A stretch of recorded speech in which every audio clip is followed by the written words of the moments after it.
해를 거듭할수록 느끼게 되는 것입니다. 사람은 달라도요, 너무 달라요. 어쩌면 이렇게 다를 수가 있을까요? 같은 부모 밑에서 태어나서 함께 자란 형제, 자매들이지만 그래도 달라요. 같은 환경에서 우리가 살아가지만 모든 사람들이 다 다릅니다. 말하는 것이 다르고요, 생각하는 것도 다르고요, 추구하는 바, 지향하는 바가 다 달라요. 우리가 왜 이렇게 다를까요? 무엇 때문에 이 사람들이 서로 달라지고 나뉘어지게 되어지는가? 그것은 자기가 선택한 사고의 방식에서부터 시작이 되어집니다. 가치관, 인생관, 세계관이라고 하는 자기 생각의 틀에서 사람들이 제각기 나눠지기 시작하는 거예요. 시간이 지날수록 자기의 그 생각이라고 하는 것이 삶의 태도를 결정하게 되어지고, 결정되어진 자기의 생각이 굳어지고 굳어져서 결국 각자의 길을 찾아가게 되는 것이죠. 그러나 하나님의 사람들은 무엇이 다른가? 하나님의 말씀이 자기 인생을 주도합니다. 하나님의 말씀이 내 인생의 방향을 결정짓고요, 그 말씀에서 새로운 힘을 공급받는 인생, 그것이 바로 오늘 우리 모두가 지향하는 길인 줄로 믿습니다. 할렐루야. 오늘 말씀은요, 성경 66권 가운데서 가장 긴 장이에요. 무려 176절이나 있습니다. 대단하죠? 오늘 본문의 저자가 누군지에 대해서 여러 가지 의견들이 있지만 대부분 추정하기를 다윗이라고 여깁니다. 여러분, 다윗을 잘 아실 거예요. 데이빗. 이 사람은 평생 하나님을 사랑했을 뿐만 아니라 하나님의 말씀을 사랑했던 사람이었습니다. 오늘 본문 전체에서 구구절절 하나님의 말씀에 대한 이 다윗이라는 사람의 경외심과 사모함이 그대로 다 녹아져 있어요. 그렇다면 다윗이 이토록 하나님의 말씀을 사모했던 이유가 무엇인가? 그가 처절한 광야를 지나왔다라는 거예요. 이게 무슨 연관일까요? 그 다윗이라는 사람이 지난 삶이 처절한 광야를 지나왔다라는 것과 그가 하나님의 말씀을 사모했다라는 것, 그게 어떤 연관이 있을까요? 그 현장으로 오늘 여러분들을 초대합니다. 눈을 여십시오. 귀를 여십시오. 마음을 여십시오. 하나님의 말씀의 열매가 깊이 들어가기를 축원합니다. 할렐루야. 여러분, 광야는 어떤 곳일까요? 우리 인생의 광야는 만나고 싶지 않습니다. 되도록이면 가능한 편한 길을 걷고 싶어 하지 누구든 광야를 원하는 사람은 없어요. 여러분, 광야는 우리에게 고통을 안겨주지만 그러나 광야 곳곳에 하나님이 심어 놓으신 말씀의 오아시스가 곳곳에 있다라는 거예요. 광야를 히브리어로 미드바르라고 합니다. 미드바르. 이 단어의 의미를 해석해 가고 추적해 가다 보면 어떤 뜻을 만나냐면, 우리 사람들이 광야에서 비로소 하나님의 말씀을 듣게 된다라는 거예요. 어디에서 듣는다고요? 광야에서. 우리가 물론 평소에 하나님의 말씀을 듣기는 하죠. 하지만 평소에 듣는 하나님의 말씀과 광야에서 듣는 말씀이 똑같다고 생각하세요, 여러분? 아니요. 완전히 전혀 다른 뉘앙스로 우리에게 다가온다는 것입니다. 어쩌면 우리는 평소에 건성건성 듣죠. 또는 찔끔찔끔 듣죠.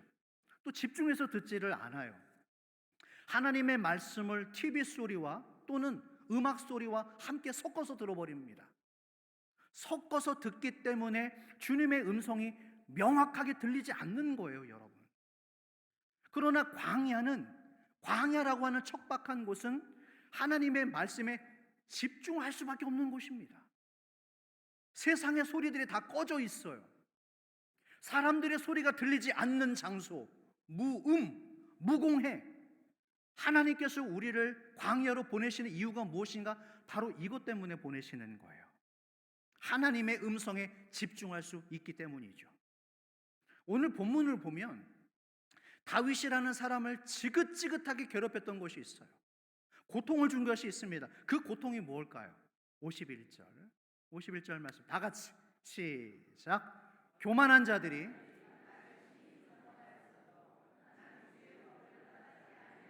자, 다윗은 어떤 고통 속에 있었는가? 이 시작의 말씀을 보십시오. 어떤 자들이?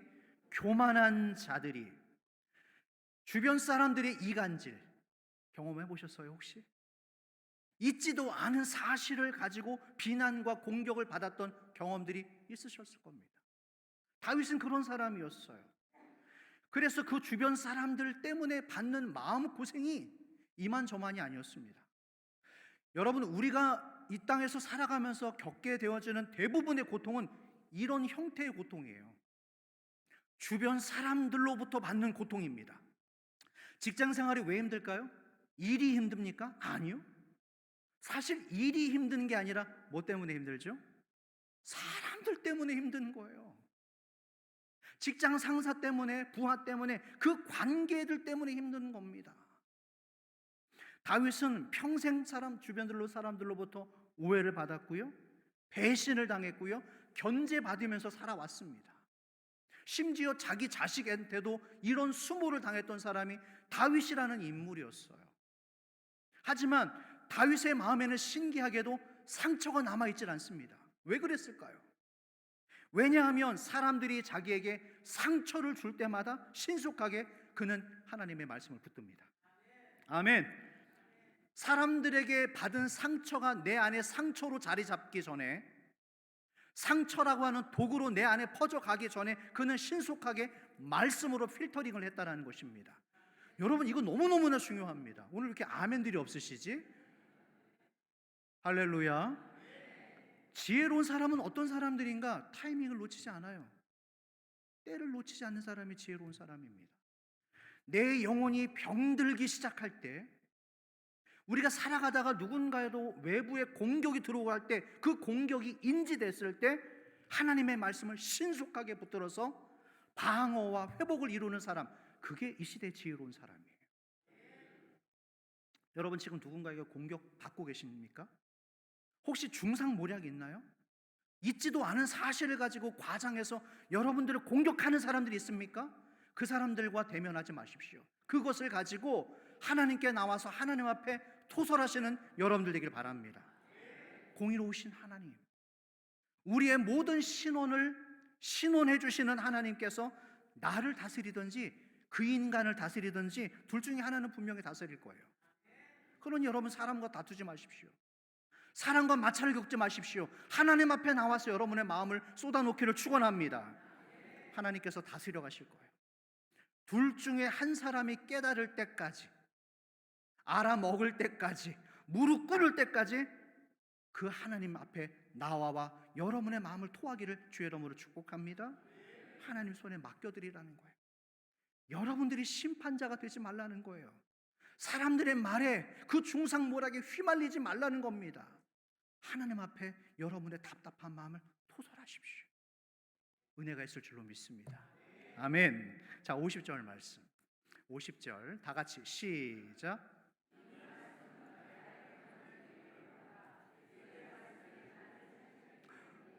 여러분, 이 말씀을 보세요. 이 말씀을 좀 보세요. 말씀은 나의 고난 중에 위로라. 무엇이 누구를 살렸다고요? 주의 말씀이 나를 살리셨기 때문이라. 할렐루야. 오늘 설교의 제목이에요. 주의 말씀이 나를 살리셨다. 이런 경험이 있으시죠? 내가 이렇게 살 바엔 죽는 게 나을 것 같아. 나 이렇게 못 살 것 같아. 내가 차라리 죽어버리는 게 나을 것 같아. 그 죽으려고 하는 마음까지도 바로 하나님의 말씀이 살려낸다라는 거예요. 고난 중에 위로요, 나를 살리시는 하나님의 말씀. 예레미야 30장 17절 말씀입니다. 다 같이 시작. 여호와의 말씀이니라. 그들이 쫓겨난 자라 하며 시온을 찾는 자가 없은즉 내가 너의 상처로부터 새살이 돋아나게. 어떤 구절이 눈에 들어오세요, 여러분? 내가 너의 상처로부터 새살이 돋아나게 하여. 제가 얼마나 감동이 됐는지 몰라요, 여러분. 이 말씀을 준비하면서 우리가 이런 말을 어디서 들을까요? 내가 너의 상처로부터 새살이 돋아나게 해서 너를 고쳐주리라. 이 말을 우리가 어디에서 들을 수 있겠어요? 이 말이 얼마나 위로가 되는지 몰라요. 다른 사람들이 나에게 가져다 준 내 안의 상처를 누가 고쳐주시는가? 주님이 주의 말씀으로 고쳐주신다라는 거예요. 즉 우리 인생에 회복시키시는 그 회복의 주체는 사람이 아니라는 거예요. 사람에게 굴복하지 마십시오. 사람에게 엎드리지 마십시오. 우리 회복의 주체는 하나님, 바로 하나님의 말씀인 줄로 믿습니다. 기억나세요? 신약에 간음죄를 저지르다가 붙잡혀온 여인이 있었습니다. 당시 법으로 그 여자는 돌에 맞아서 투석된 돌로 맞아 죽어야 돼요. 아무런 항변을 하지 못했습니다. 그 여인은 돌에 맞기 전에 이미 자기 주변에 둘러싼 사람들에게 독설로 이미 한번 죽은 여자예요. 얼마나 심한 말을 쏟아냈을까요? 그 여자를 향하여 차마 입에 담지 못할 말들을 막 뱉었겠죠. 그 여자는 그 말 때문에 이미 한번 죽은 여자예요. 그러나 예수님의 용서의 말씀이 선포되어집니다. 뭐라고 했어요? 기억나세요? 나도 너를 정죄치 않으니 가라. 가서 다시는 범죄치 말라. 예수님의 이 한마디가 말씀이 그 여자를 살려냅니다. 인간들이 아무 생각 없이 던졌던 그 무참한 독설의 상처를 예수님의 말씀이 깨끗이 씻겨버린다는 거예요. 할렐루야. 여러분, 지금까지 살아오시면서 사람들에게 받아온 거짓말, 독설로 인한 상처 받으셨습니까? 혹시 남아있어요? 남아있으시겠죠. 그러나 오늘 이 자리에 오신 여러분 모두가 그 상처 위에 내가 새살을 돋게 하리라, 그 회복의 은혜가 있기를 주의 이름으로 축원합니다. 아멘 하신 분들만 축원합니다. 52절 말씀입니다. 다 같이 시작.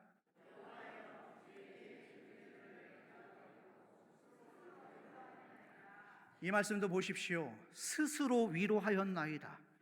이 하나님의 말씀을 붙들고 셀프 치료했다라는 거예요. 사람에게 손을 벌리지 않았다라는 것입니다. 사람 앞에 비굴해지지 않았다라는 것입니다. 스스로 하나님 앞에서 말씀을 붙들고 치료했다라는 거예요. 자주 상처받는 분들이 계시더라고요. 너무 자주 지극히 작은 소소한 일들에 불특정 다수의 사람들에게 너무 쉽게 상처를 받는 분들이 있어요. 미성숙해서 그러시는 거예요. 여러분, 살다 보면 우리는 많은 사람들의 이야기를 듣고 살아갈 수밖에 없어요. 우리 사람이란 존재는. 하지만 여러분, 어떻게 그 많은 사람들의 말들을 다 담아둡니까? 바람처럼 그 소리들을 어떨 때는 흘려보낼 수도 있어야죠. 흘려버릴 수도 있어야 되죠. 담아둘 것과 버려야 될 것을 구별해 내실 수 있어야 됩니다.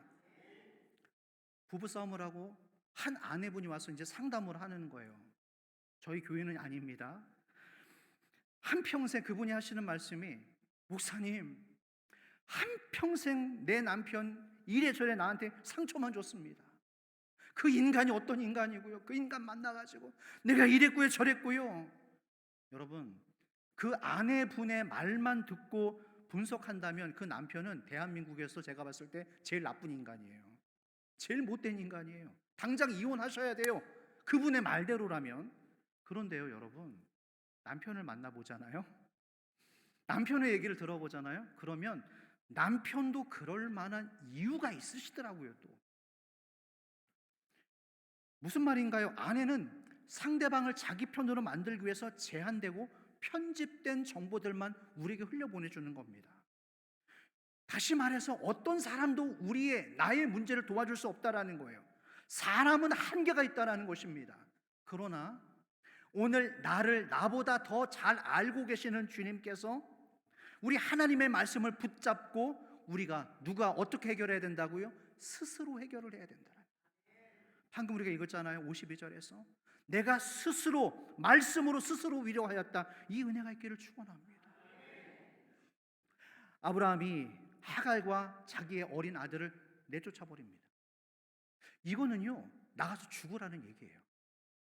여자와 어린 아들을 척박한 광야로 내버렸다. 그것도 2번씩이나. 어린 아들을 데리고 쫓겨난 이 하갈이라고 하는 여자가 너무 기가 막히고 원통해서 광야에서 대성통곡을 합니다. 우리가 그 현장에 있지는 않았지만 상상이 가는 거예요. 그 오래전에 그 젊은 여자가 어린 아이들을 데리고 그 광야에 나가서 살 길이 막막한 가운데 얼마나 처절했을까요? 얼마나 원통했을까요?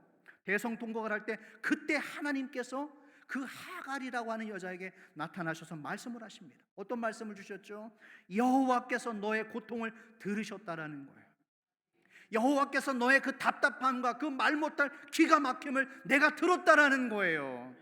그래서 나를 살피시는 하나님, 엘로이 하나님, 나를 살피시는 하나님, 엘로이 하나님. 엘로힘은 창조주 하나님이십니다. 엘로이 하나님, 나를 살피시는 하나님. 다시 말씀드립니다. 이 광야에서 이 여자를 위로한 것이 남편이었어요?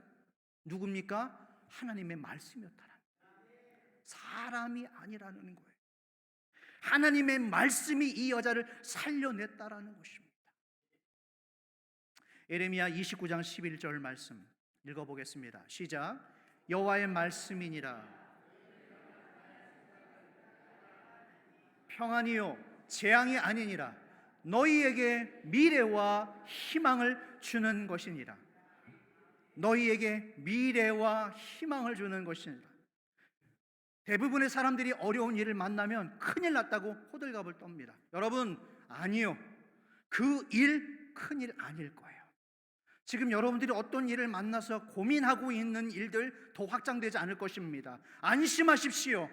더 나가지 마십시오. 거기서 멈춰버리세요. 자기 자신을 그만 괴롭히시라는 겁니다. 그 일, 여러분들이 걱정하는 일 절대로 일어나지 않을 거예요. 오늘 우리가 방금 읽었잖아요. 하나님께서 우리에게 주시는 메시지는 미래의 평안한 계획을 갖고 계신다고 그랬어요. 하나님이 우리에게 주시는 메시지는 바로 이와 같습니다. 긍정적이에요. 희망이에요. 소망입니다. 고난이 찾아왔지만 시험 당할 즈음에 우리에게 피할 길을 열어주시는 저와 우리의 모든 사람들의 좋은 아버지가 되신다는 이 메시지를 여러분 자신과의 가정에, 자녀들에게 계속 선포해 보세요. 이 긍정의 메시지를 믿음으로 한번 선포해 보십시오. 선포하는 중간에 어느 순간에 우리의 마음속에 불안함이 사라져 버리는 거예요. 선포하는 가운데 우리의 병이 떠날 줄로 믿습니다. 남들이 우리에게 던지는, 무심코 던지는 그 부정적인 말에 힘을 실어주지 마십시오. 그 일 절대로 일어나지 않습니다. 하나님은 우리에게 긍정과 미래와 소망을 주시는 줄 믿으시기를 바랍니다. 59절 말씀입니다. 59절 말씀 다 같이 시작.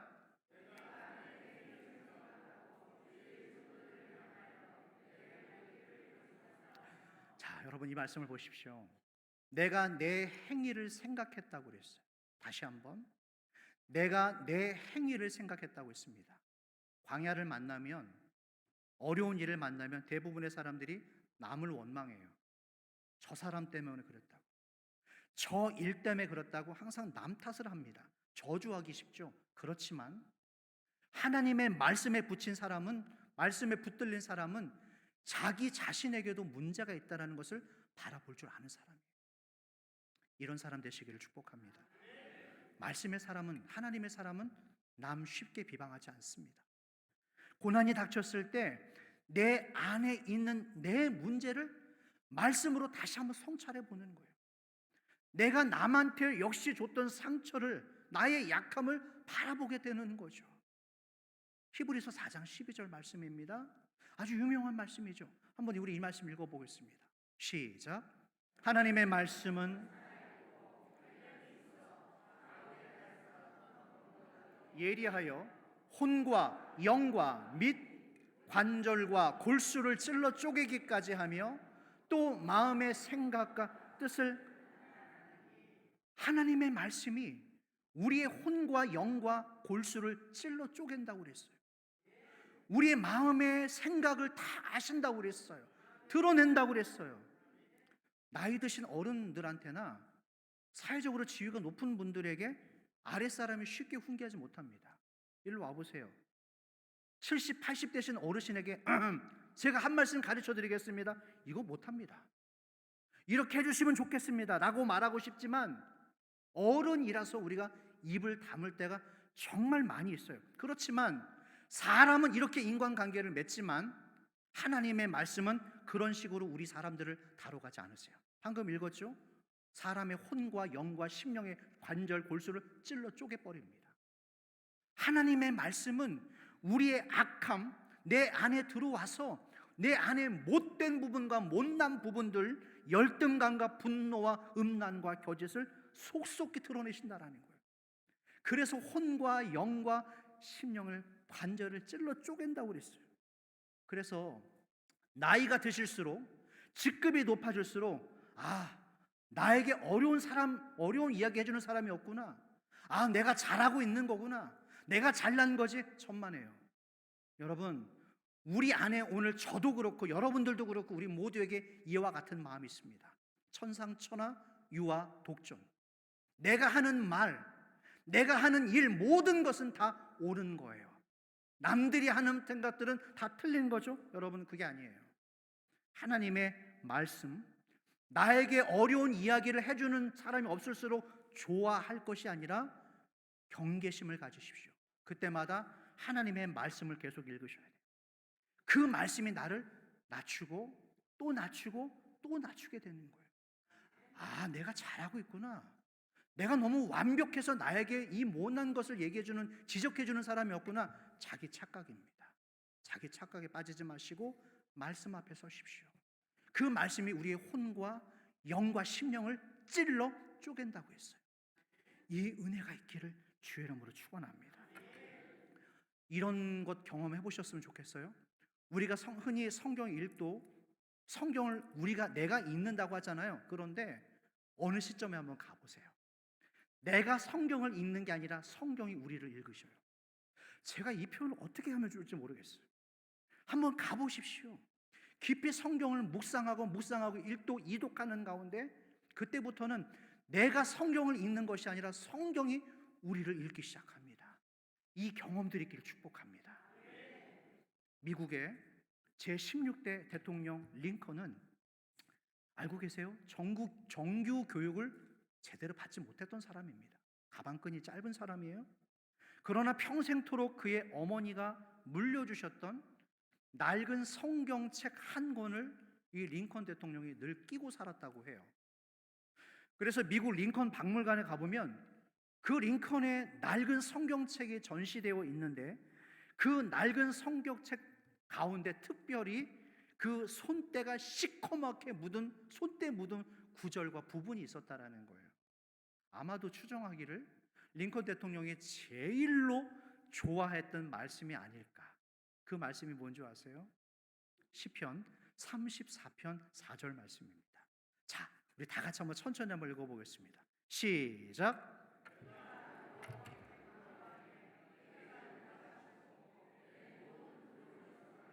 아멘. 내가 여호와께 간구하매 내게 응답하시고 내 모든 두려움에서 나를 건져주셨도다. 링컨의 어머니가 그에게 남긴 유언의 말씀입니다. 제가 한번 그대로 읽어드릴게요. 잘 들어보십시오. 내 아들아, 이 책은 나의 부모님으로부터 받은 성경이다.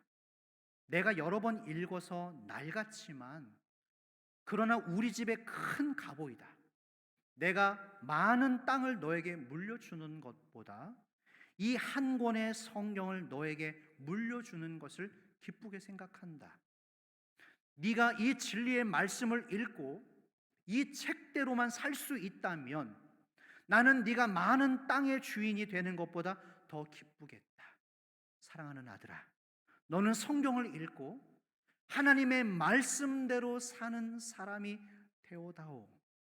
하나님을 사랑하고 이웃을 사랑해야 된다. 이것이 나의 마지막 부탁이다. 이런 어머니를 둔 링컨 대통령은 얼마나 행복했을까요? 저희 어머니는 제가 결혼하는 것을 그렇게 보고 싶어 하셨어요. 그런데 결국 그것을 못 보고 돌아가셨죠. 우리 아이들도 못 보셨고, 제가 전도사라고 하는 이 직분을 가진 것, 목사 안수를 받고 이렇게 이 교회 담임 목사가 된 것을 우리 어머님은 못 보고 일찍 돌아가셨어요. 아마 천국에서 저를 보고 계신다면 대단히 기뻐하시지 않으실까. 저는 우리 아이들에게, 3명의 자녀들에게 이 신앙을 물려주려고 무던히도 노력합니다. 목사 아들이라고 해서 되게 잘 될 것 같잖아요. 쉽게 될 것 같잖아요. 해보니까 그렇지 않더라고요. 단 하나 저희 아이들에게 저는 이 링컨 대통령의 어머니와 같이 말씀을 물려주고 싶습니다. 이 모든 세상을 이기게 하는 그 하나님의 권능의 말씀.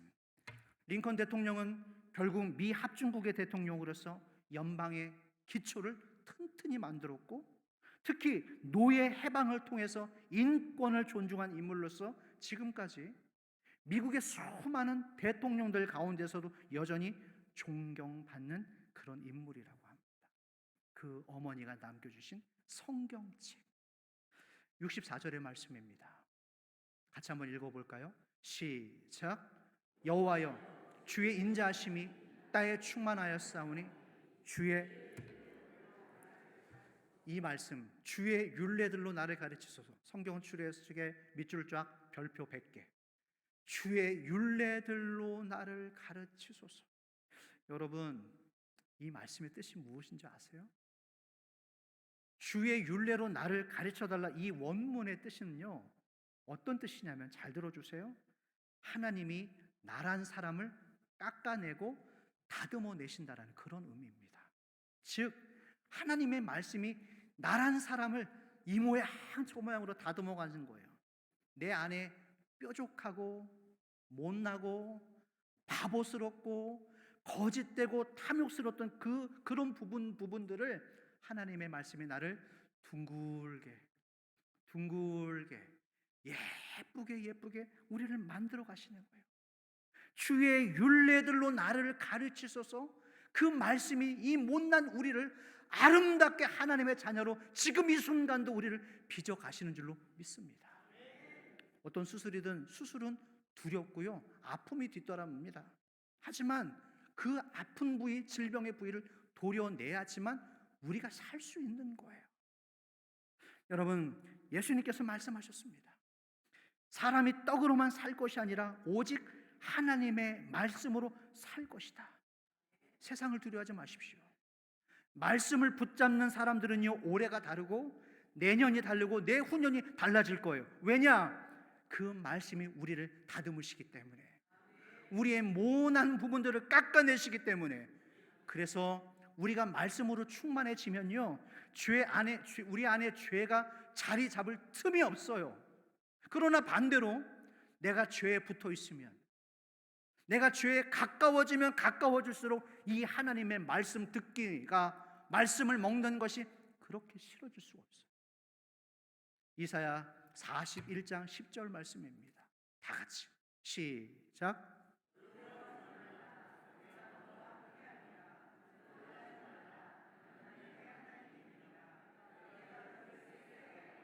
참으로 너를 도와주리라. 참으로 나의 의로운 오른손으로 너를. 할렐루야. 세상을 두려워하지 마십시오. 사람들을 두려워하지 마십시오. 아무도 도와줄 사람이 없을 때 방금 이 말씀을 기억하십시오. 이 말씀을 암송하며 붙들며 기도할 때 그 문제가 해결이 되어지고 심지어 병도 나을 줄로 믿습니다. 하나님의 말씀은요, 우리 인생 광야에 소망을 가져다 주십니다. 우리가 광야에 나가 있을 때 마귀가 우리에게 하는 가장 고약한 일이 뭔지 아세요? 우리를 다시 일어나지 못하도록 짓밟아 버리는 것입니다. 너는 지금까지도 힘들었지만 올해도 힘들 것이고 내년에도 힘들 것이다. 작년에 경기가 나빴다고 하지만 올해 경기가 더 나빠질 것이다.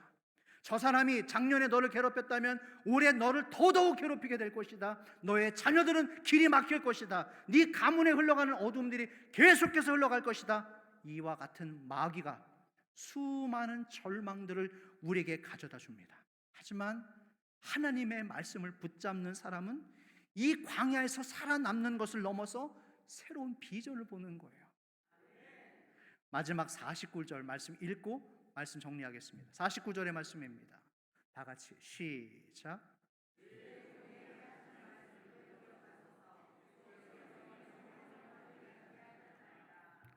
주께서 내게 소망을 가지게 하셨나이다. 말씀을 정리합니다. 주께서 나에게 소망을 가지게 하셨나이다. 하나님의 축복과 응답은요, 항상 말씀을 타고 우리에게 소망으로 다가옵니다. 말씀을 건너뛰지 않아요. 여러분, 그렇기 때문에 마귀는 어떻게 해서든 우리에게 하나님의 말씀이 오는 것을 막으려고 길을 쓸 겁니다. 그 영적 도전을 이겨내십시오. 날마다 그러기 위해서, 승리하기 위해서 말씀을 읽으셔야 됩니다. 지금까지 교회를 다니셨지만, 수십 년 교회를 다니셨지만 성경을 제대로 한 번도 읽지 않으신 분들이 있다면 이것은 하나님의 명령과 하나님의 권면입니다. 성경 일독 한번 해보십시오. 올 한 해, 정말 올해 한 해만큼은 성경의 일독에 도전하셔서 이 말씀이 주도하는 인생들로 전환되시기를 축원합니다. 한 가지만 더 부탁드리겠습니다. 사람들이 던지는, 내게 무의미하게 던지는 그런 말들에 신경 쓰지 마세요. 어떤 독한 말을 해도, 어떤 근거 없는 비방을 해도 그들의 말에 힘을 실어주지 마세요. 개의치 마세요. 그 독설들은 하나도 여러분들에게 이루어지지 않을 것입니다. 않을 것입니다. 오직 여러분들에게 이 소망의 하나님의 말씀만 있기를 축복합니다. 이 말씀 안에서 올 한 해 풍성한 열매를 거두시고 승리를 누리는 여러분들 다 되기를 축복합니다. 우리 이 찬양 드리면서 주님께 결단하며 나아가겠습니다.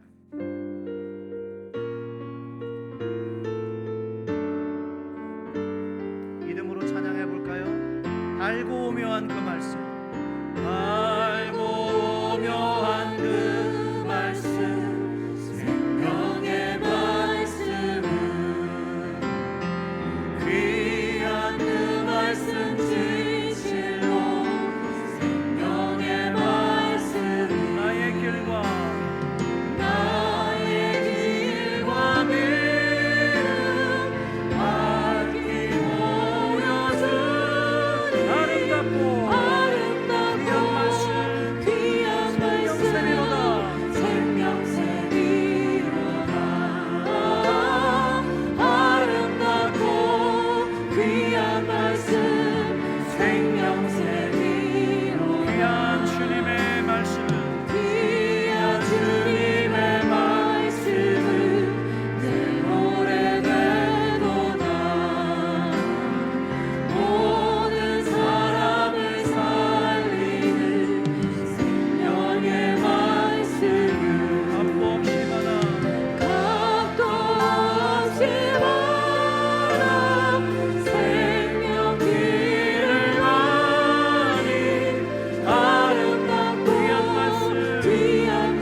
아름답고